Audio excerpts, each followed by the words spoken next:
Nobody ever told me, you need to wash your bonnet, sweetheart. And I'm not sure why they didn't, because I think it's pretty important. Well, we wash our hair every 2 weeks or every month or however often you do, but most of us probably don't wash our bonnet that often. And most of us probably only have maybe like 1 or 2 bonnets. But I realized we should probably treat our bonnets like, you know, actual clothes that we wear. Every time we wash our body, we put on a new pair of clothes, we put on new drawers.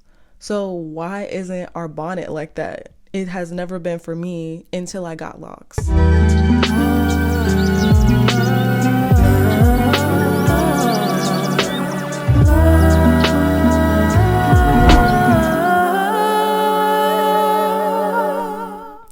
Hey y'all, welcome back to Holistic Flow. I am your girl Lolo, and today I'm going to talk about growing your locks, growing them not only thicker, but longer. I decided to do this video because this is my hair now, but this was my hair a year ago.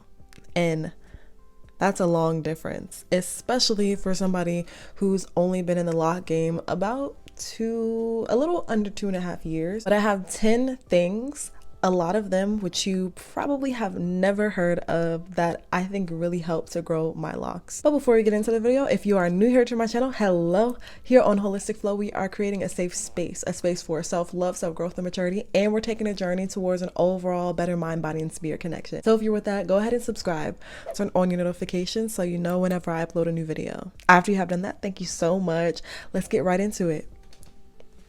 So without doing anything specific to promote hair growth, without any sort of products, all things considered, genetics play a huge role in how long your hair grows. But just so you know, I'm like 85% African. I'm black mixed with black, and then a little bit on the side. So there's nothing like super mixed about my genes at all. I'm just black, but my hair grows pretty thick and pretty fast. So the first way that I grow my hair longer is that I started doing scalp massages after I get out of the shower. Whenever I get in the shower in the evening, I will have the water pretty hot, and then when I get out, I will take my hair out of the bun, because I wear a bun in the shower. I don't wear a shower cap. I'll take my hair out of the bun and I'll just massage my scalp for about 1 to 2 minutes. And the reason why I do it directly after my hot shower in the evening is because during a hot shower, your hair follicles open up. So that means, number one, if you have low porosity hair, that your hair can be more porous if you let steam get to it. So a steamy shower might be great before you do your moisturization routine. But another thing is that when your scalp is hot is the best time to really massage it, to get the hair follicles to open up and activate, I guess. And I won't do this every night. I'll probably do the scalp massages like at least every 3 nights, but sometimes every other night, sometimes every 3 nights, I'll do the scalp massage. And right after I massage my scalp for 1 to 2 minutes, I'll just put my bonnet on and then go to sleep shortly after. And out of most of the things on the list that I'm going to say today, I think the scalp massages are one of the top things that help my hair grow longer and probably thicker too. The second tip that I have for growing longer locks is to overall keep your locks moisturized. This means inside and out. Think of your hair as a plant. So if your hair is the leaves of the plant, then your scalp is the soil, and then your body is kind of like what keeps the soil, you know, either moisturized or dry. From the inside, drink lots of water. I try to drink at least 2 mason jars full of water a day. One full jar is 800 milliliters. So this is water. It's not white lightning. It is water in this mason jar. And so when I drink 2 of these, that's about how much water that I need to sufficiently drink per day for me to be hydrated. And I try to drink even more than that. So a good tip is to keep track of your water. Get a water bottle that has like measurements on it and keep refilling it. And then for the outside, that means keeping your hair physically moisturized. Somebody recently asked me on Instagram about, could I do a video on like rinsing your locks and the benefits of that? I think rinsing locks is a great way to keep moisture in your locks without shampooing your locks, with just water, no other product, no like apple cider vinegar, nothing special. And I personally use Free the Roots hydrating mists about every other day to moisturize my locks and my scalp. But if you feel like you need to moisturize your hair with water every single day, maybe possibly consider rinsing your locks, because the benefits are that it helps keeps your hair moisturized. It may help keep your hair even more clean in between actual wash days, and also possibly may mitigate itchiness and could be very helpful, especially in your beginning stages of locks. In the starter lock stage, we're more susceptible to getting our itchiness in the scalp and things like that. So rinsing your locks could be really, really great for that. But overall, just keep your locks moisturized from the outside and on the inside. The third thing that I do to keep my locks growing longer is, and you probably haven't heard of this one, washing your bonnet. Nobody ever told me you need to wash your bonnet, sweetheart. And I'm not sure why they didn't, because I think it's pretty important. Let's actually have this question. I want to ask people, do you wash your bonnet? And have you ever thought to wash your bonnet? Because I don't know, it wasn't until I got locks that I realized that, well, we wash our hair every 2 weeks or every month or however often you do, but most of us probably don't wash our bonnet that often. And most of us probably only have maybe like 1 or 2 bonnets. But I realized we should probably treat our bonnets like, you know, actual clothes that we wear. Every time we wash our body, we put on a new pair of clothes, we put on new drawers. So why isn't our bonnet like that? It has never been for me until I got locks. So go ahead and wash your bonnet. If you didn't think of it, wash your bonnet. And this brings me to the next thing, which is to keep your scalp clean. Again, our hair is like a plant, so you can think of it as our scalp is like the soil. And you want to make sure the soil is good for fertilization, metaphorically, but to help the roots grow in thicker and also longer. So it is good to wash your scalp regularly whenever it gets that, you know, that buildup smell of like, you know, too much oil on your scalp. But also this could go back to rinsing your scalp. Between wash days even, you could rinse your hair, rinse your scalp, just let the water get on it, not necessarily always using the shampoo. Only using the shampoo when you really feel that it needs to be cleansed and, you know, stripped of the oil buildup. You can also practice keeping the scalp clean by using minimal products and using lightweight products. So this means your oils and your moisturizers, not using heavy butters or creams or waxes, especially not waxes. And then oils, you want to use kind of like lightweight oils. If you are using oil, I would recommend it be something like jojoba oil. And if you are using some other oil to help the scalp's health, tea tree and lavender oil, those are like essential oils that are really concentrated. You could mix that in with the jojoba oil to make it less concentrated and, you know, keep the oil light and thin so that you don't clog up your pores on your scalp. I personally don't use oils directly on my scalp, but the products that I do use, the Free the Roots products, the products are always in the description box, by the way. They do have essential oils in them, but it's not the first ingredient. The fifth thing that I do to grow longer locks that you probably have not heard before is to eat the rainbow. Include in your diet all colors of the rainbow and try to include them throughout every meal. What we feed ourselves is just as important, actually more important, than what we actually feed our outside hair. And naturally, whenever we have more variety of colors on our plate, we know that we're getting more nutrients for the body. Like our diet is more well-rounded, it's more holistic when we have more colors. If you look it up, if you really do your research, every color of food has a different health benefit for the body. So example, like red things are really good for your heart.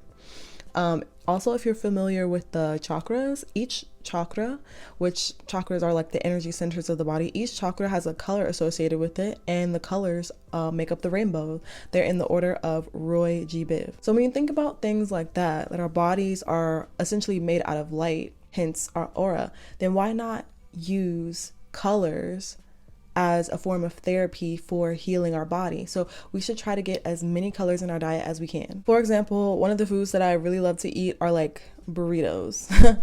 So inside of my burrito, I'll put foods like tomatoes, red peppers, green peppers, white onion, purple cabbage, carrots, avocados, something yellow. Oh yeah, yellow peppers. So that is just like literally all the colors in the rainbow. And though I am not a doctor, once I started eating more colors in the rainbow, I saw a huge benefit in my own, not just my hair growth, but all around my personal health. So just remember to eat the rainbow. It's really easy to do that when you eat a variety of fruits, berries, melons, what else? Berries, melons.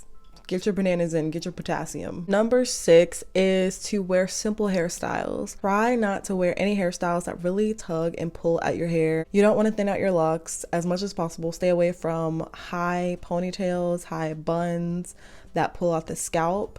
If anything, I wear just a low ponytail. I teach a lot of yoga and meditation classes, so when I do, I don't want my hair in my face, so I just wear a low ponytail. If I wear a high bun, my neck will break because my hair is too heavy to be on top of my head. So if you have that worry, then a low ponytail will be your way to go. And the 7th tip goes right along with the 6th tip, which is to have your hair pulled back from any zippers. Stay away from zippers. I have a couple jackets with zippers that are my favorite, but I cannot wear my hair out when I wear the jacket, even though it's a really cute jacket and it looks even cuter when I wear my hair down. But I can't wear my hair down because if so, it'll get caught in the zipper, especially if it's a windy day. So if you wear a jacket with a zipper, try to have a big hood that you can like tuck your hair in back, or just, again, rock the low ponytail. Number 8, to grow longer locks, is to stay physically active. I work out every day. I'm always physically active. My work life is physically active. I'm not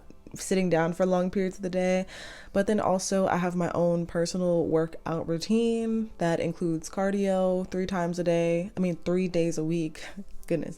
And then also yoga pretty much 7 days a week. And those keep my heart rate elevated. They keep my sweat pumping, and sweating is a really great thing because it helps release toxins from the body. So don't be afraid of sweat. Don't be afraid to get just a little musty, you know what I'm saying? Still, keep that deodorant on you, but you want to release toxins from your body, release waste from your body.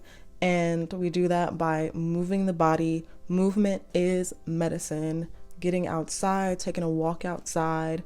It also helps your body stay happy because we all know that a workout is supposed to release our endorphins, our dopamine, all those hormones that make us feel good and rewarded. So whatever works for you, whatever type of workout works for you, stick to it and be consistent, and your body will thank you, and your hair will probably grow longer because of it. Number 9, which you probably haven't heard of, another one, is to invert your position. So inverting your body is just exactly what it says, inverting your position so that your head is meeting the ground. Your upper body's turned upside down. And there's many ways that you can do this.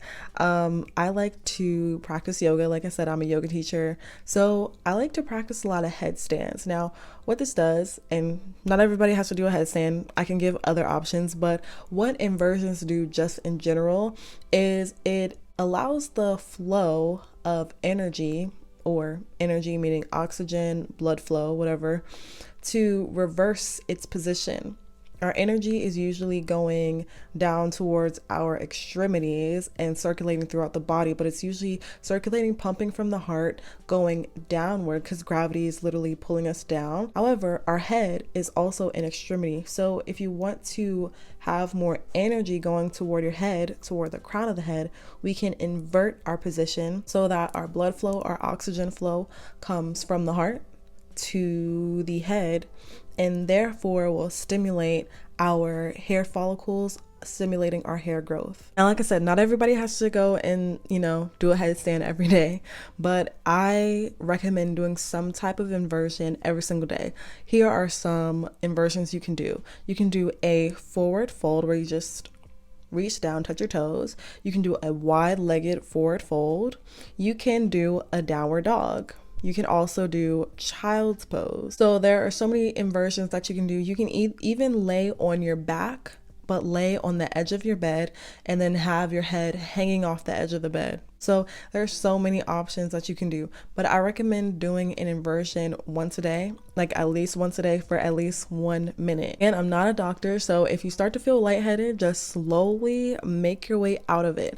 But there's actually, science behind the magnesium and the elements in the earth, like the minerals. When we connect the crown of our head to the earth, it actually draws up energy from the earth, and the downward current of energy, the oxygen and the blood rushing toward the crown of the head meets the minerals of the earth, and even, can activate the crown chakras, like I was talking about chakras earlier. So, again, do your own research, but that's just a suggestion. And then number 10, which I'm sure that we've all heard of this one, is do not touch your hair throughout the day. Do whatever you can do to keep your hands out of your hair, because a lot of times we can have that hand in hair syndrome.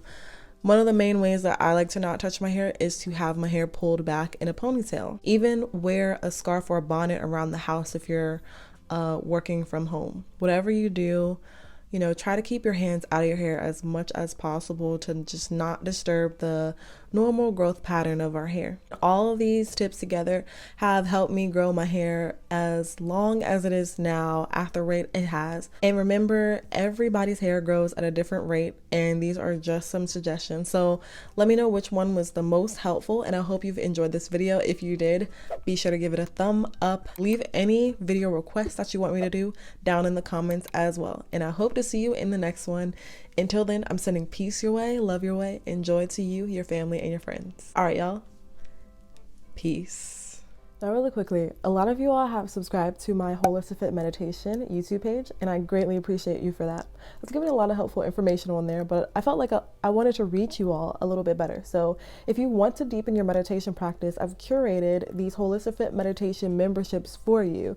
When you become a member, you get access to live stream guided meditations with me Monday, Wednesday, and Friday. And it's geared towards those who want to enhance their journey toward a better mind, body, and spirit connection. So we'll focus on breath work, body scan meditations to be more aware of the body and sync the breath and the mind and the body together. Relieve pain and tension in the body and mind, and enhance your focus and concentration. So we can really get clear about our goals in life, our vision, so we can move forward without so much mental clutter. Plus, you get bonus community Q&A calls and wellness talks every month. So you can go ahead and check that out by clicking the link below to become a member, or you can just go to my website at holisticfitmeditation.com, and I hope to see you practicing soon.